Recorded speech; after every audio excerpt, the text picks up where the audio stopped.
Pozdrav dragi prijatelji, poštovane domaćice i domaćini, dobrodošli na moj kanal i u moju kuhinju. Ja sam Valentina i danas ću vam pripremati juneća rebarca, ali kako?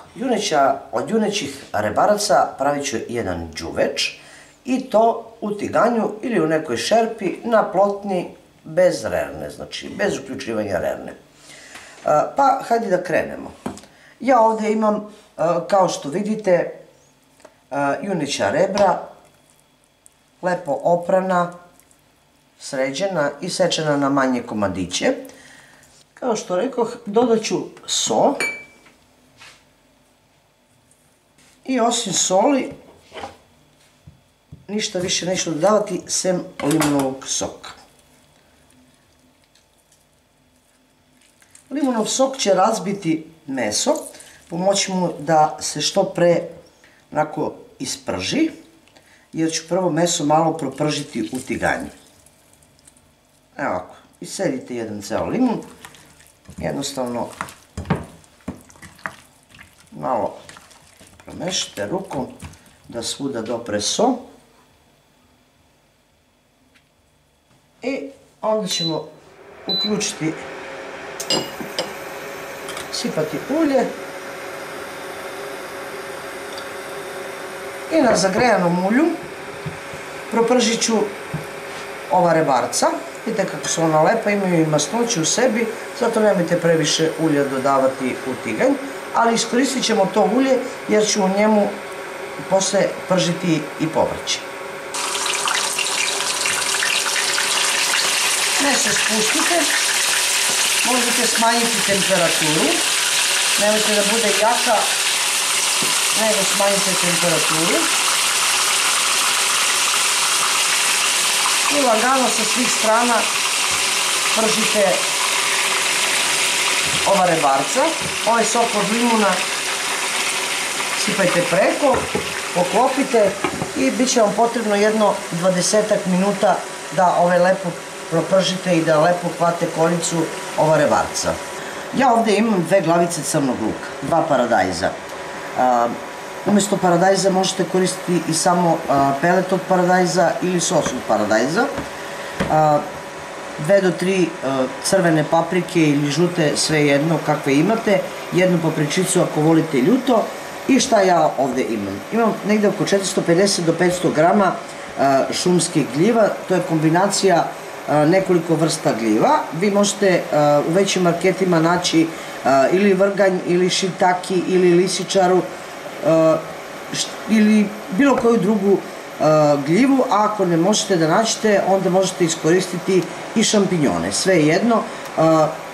Normalno imam začine, pa ćemo krenuti dalje sa radom. Ja ću sve to izrezati, pripremiti, pa ćete vidjeti kako ide dalje ovaj neobični đuveč od junećih rebaraca sa povrćem i sa gljivama. Evo ovako, pogledajte, meso je ostalo bez tečnosti.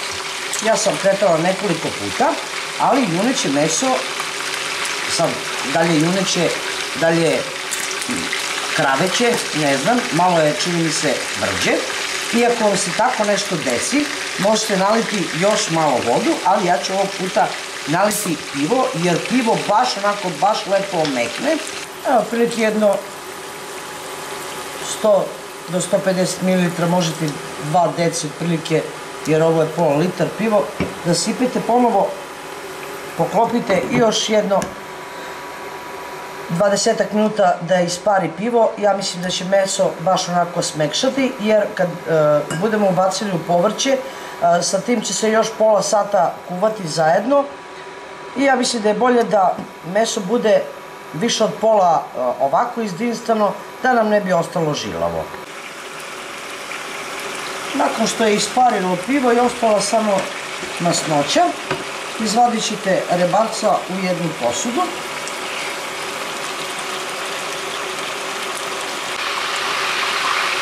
U istoj masnoći stavit ću prvo luk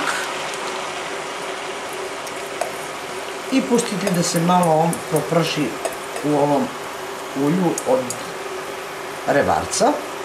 Tako što je luk ovako malo spao, smekšao, dobio neku kristalnu boju. Ja ću dodati papričicu i dodat ću papriku. Pustit ću to da se prži, a pogledajte meso. Vidite juneće meso kako je postalo mekano. Vidite kako se, čim se ovako lepo odvaja od kost, vidite, možete prosto da izvučete kost. Pogledajte. Znači gotovo. Znači, ajde da pređemo tu i da vidimo. Kad se paprika malo proprži, onda idemo dalje. Negde na polovini prženja ja ću dodati paradajz i dodat ću gljive. Ako se radi o šampinjonima, onda sačekajte da još malo paradajz ukrčka, pa tek onda dodajte šampinjone. A pošto su gljive malo čvršće od šampinjona, njih ću dodati odmah. Ovo su gljive kompanije Arfood ili Fungoljub.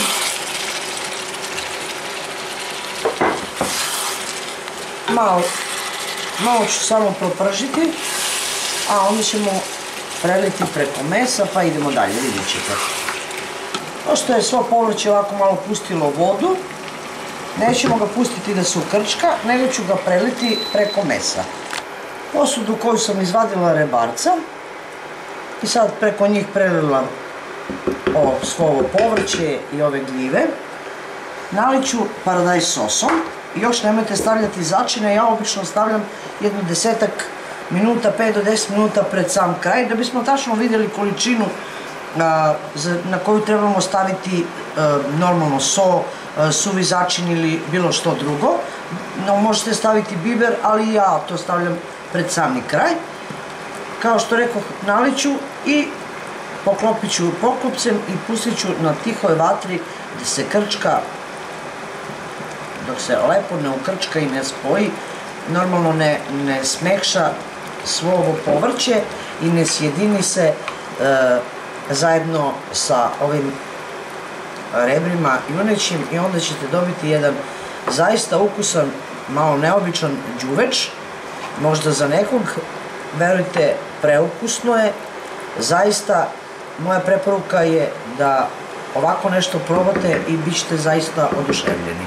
Evo ovako, nakon jedno još 20 minuta krčkanja, već je gotovo to, možemo da dodamo začine. Pre nego što dodate začine, obavezno probajte, jer smo dodali u meso so. Po meni treba još malo, dodat ću malo suvog začina.